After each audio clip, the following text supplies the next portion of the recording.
evening, viewer. You're most welcome to the NILECAST on Westnile Television, where we give you the daily news bulletins of the day, every day from 7 p.m. to 8 p.m. My name is Okumaringa Christine. Before we dive into any of the stories, let's first have a look at the news making headlines. In the headlines tonight, our original blood bank construction project at 51% completion.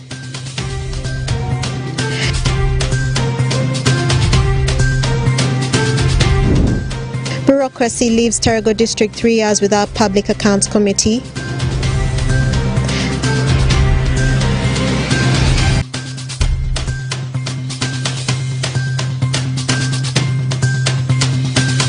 And President Museveni in good spirits and will soon be out of isolation. This and more in the NILECAST News Bulletin.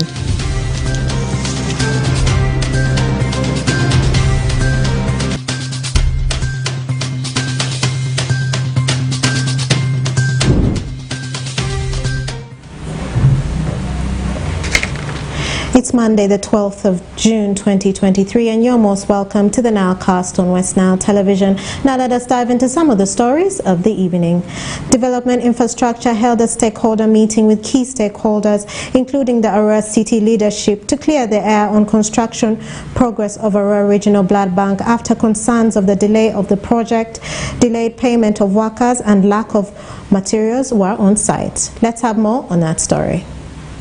Today, the representatives of the Development Infrastructure, the Uganda Blood Bank Transfusion Service, Arua Regional Referral Hospital, and the Arua City leadership held a stakeholder meeting on the construction progress of the Arua Regional Blood Bank project on the site in Arua City. The team of stakeholders inspected the construction site, presented progress reports, and held discussions to determine the challenges, mitigations, and conclusions as to the delay of the completion of the Arua Regional Blood Bank. The LC1 chairperson's hospital cell, Aziwa David, stated that there are some workers that haven't been paid for their work for the construction from the foundation to the walls. What we realize is that people who were here, they are not there. They have been stopped from work because maybe the work has ended or something. I'm not aware.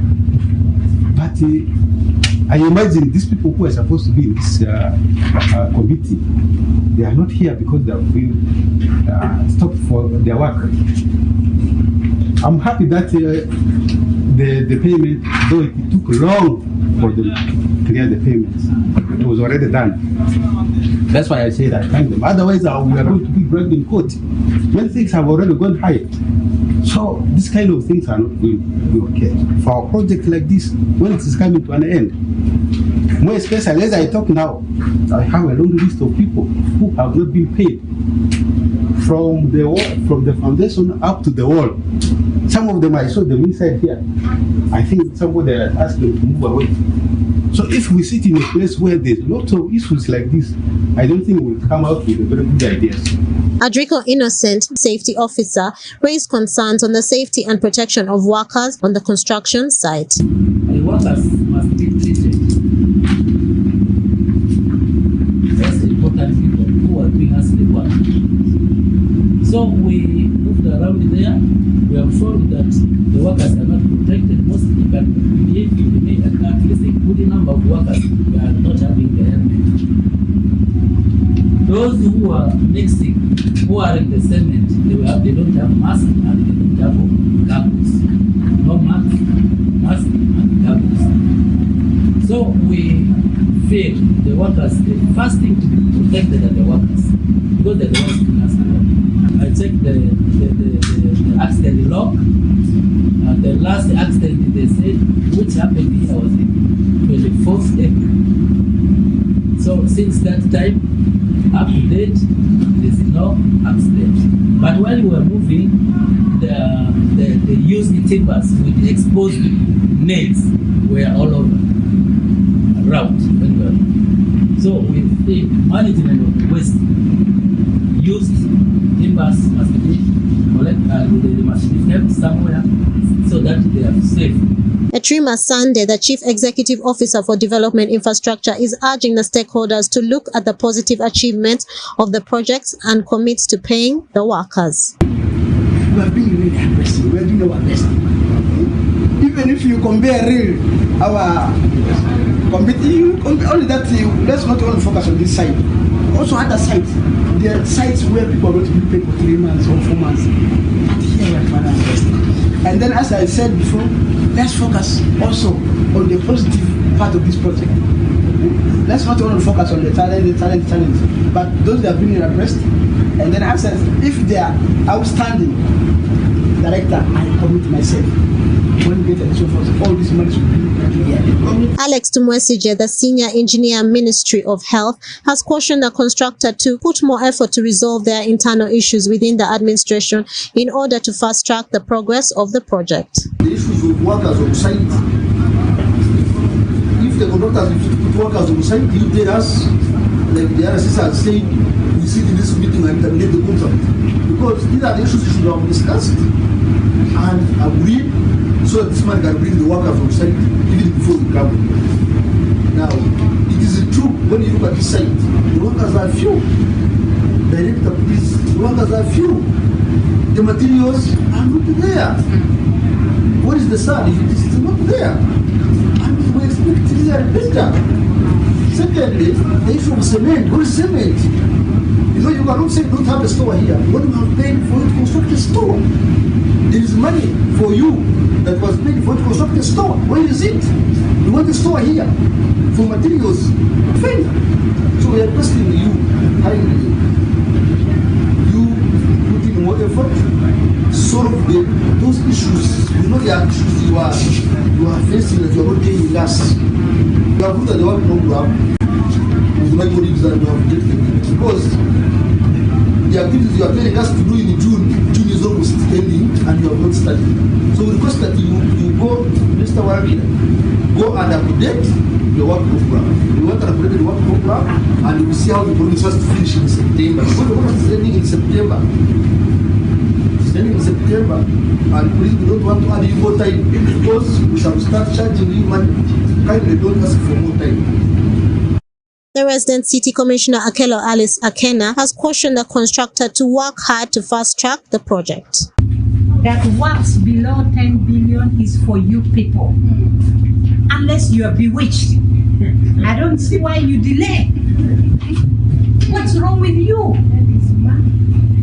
Money is there. You are saying government, global problem. We don't have materials on ground. We don't have what it takes. The generator is sounding because we are here. Last week, my office was on fire. All your workers were in front of my office. We have not been. You can't fail to pay a few workers. I don't need them in front of my office. Really, it is a shame. Pay these boys. Do your part. These people are saying money is there. Why can't you go and get that money? You want your name to be tarnished? Now, the staff quarters are going to be given to other contractors. Is that good enough for you? It is a shame. And make sure we have workers on site. We have mobilized all the materials. Pay these boys who have not been paid their families to take care of. Why can't you have a foreman? I am coming back here. I want to find him on site. And I will be checking here every evening to see what is taking place here. Thank you for the work you've done so far. Now move marathon so that we catch up with time. The construction of the Arua Regional Blood Bank commenced on the 19th of December 2022 with funding from the World Bank through the Uganda Intergovernmental Fiscal Transfer Program to the tune of 2.9 billion shillings. Today, the project stands at 51% completion with 100 days left for completion. Okumuringa Christine, for Westnile Television, NILECAST. And more in our stories for the evening. Councillors in Terego District are demanding for an explanation for over the 3 years run of the district without the District Public Accounts Committee, whose mandates are essential in fighting corruption in the district. Since the commencement in 2020, Terego District has a functional Public Accounts Committee despite councillors approving and subsequent appointment of the Ministry of Public Service in 2022. Frederick Dramadri reports more. 3 years down the road since the split of Terego district from Oro district in 2020, the district has continued to operate without the Public Accounts Committee, affecting service delivery in the monitoring obligations. In May 2022, the District Council approved members of the District Public Accounts Committee, and all these were appointed by the Ministry of Public Service. However, due to the bureaucracy at work of not exhibiting transparency between the Chief Administrative Office of the district and the district chairperson, both have failed to accord suitable environment for the Commission to commence its work. During a recent council sitting at the district headquarters, the Speaker demanded for answers to why, to date, the district's Public Accounts Committee could not take off with work. Chief Administrative Officer Benson Othim, in response, the district chairperson Wilfred Saka for not determining the rates of the members of Public Accounts Committee as the allowances for the work they were to do. These members are appointed. What I did for the commission was to just come up with a document for appointing them. But appointing them is the mandate of the district chairperson. But in case I'm needed to frame terms of reference for these members, we are discussed, day and night, they are sitting. Meanwhile, the district chairperson, Wilfred Saka, reiterates in turn by accusing the Chief Administrative Officer for not executing his mandates. Mr. Kao, I wish you didn't use logic, use justice, would have been somewhere. District chairman determining rates is a very funny thing that I will be seeing for the first time. I'm not here supposed to be writing letters, technical letters to do with money. I wish this guy can explain the first time we started discussing that. And I also recall in the deck, several, you kept instructing the Land Council to draft this for your perusal, for my final signature. The Terego district has been at least probed by the Inspectorate of Government of allegations of misappropriations and mismanagement of resources by the district officials every month. Frederick Dramadri, Westnile TV, NILECAST. And to end our NILECAST for the evening, President Yoweri Kaguta Museveni is in good spirits and recovering steadily from the illness caused by coronavirus. His principal private secretary, Dr. Kenneth Omana, has assured Ugandans. Dr. Omana made the statements on Monday, the 12th of June 2023, speaking to journalists at Nakasero State Lodge shortly after receiving a banner full of messages of goodwill from Ugandans to President Museveni.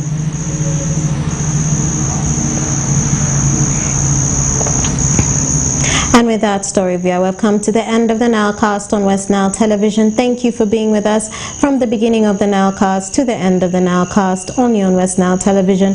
Please stay tuned to the rest of the subsequent programs that may follow. My name is Okumaringa Christine. Have a good evening.